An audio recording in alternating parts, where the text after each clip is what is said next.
when she was really, really tiny. 40 days old is when she was injured. She was living with her family in Iran, and somebody at some point did douse her with an acidic cleaner, and she was outside screaming, and her family found her out there, and most of her face was completely melted. Her eye was melted and really gummy, and her nose was gone. And a lot of her lip and her ear, she only has half a ear on one side, it's completely burned away. And the family just, I guess, didn't want to, or couldn't take care of her after that point, because she was going to need more therapy and everything after that point. I read her story and just felt like, oh, I really want to help this dog. And at first I just considered donating to her, but because she needed more veterinary care, more surgery, and they couldn't find the right kind of surgical expertise in Tehran, they wanted her to come over to Canada or the United States. When she's calm, she's just super cuddly. She loves kids. She loves other dogs. She loves other animals. She's so gentle with other animals. Like, she'll play with the tiny bird. She'll play with kittens, and she's so patient.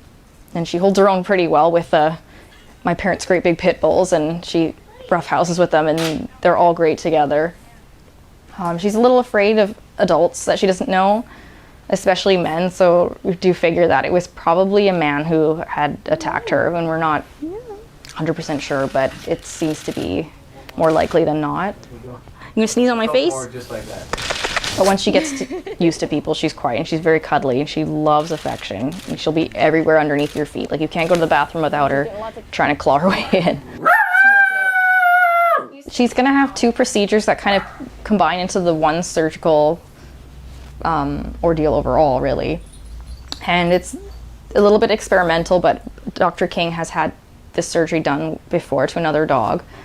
What they do is, because of her open cavity in the top of her face, they will actually use her ear, bring it over her eye.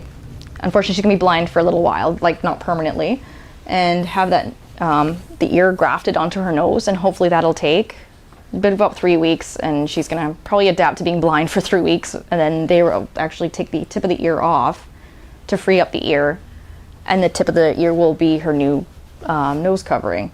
For all her prior surgeries, she's come back, been just as happy and frisky and loving, so I'm hoping that that same thing will happen with her when she is finished these 2 as well.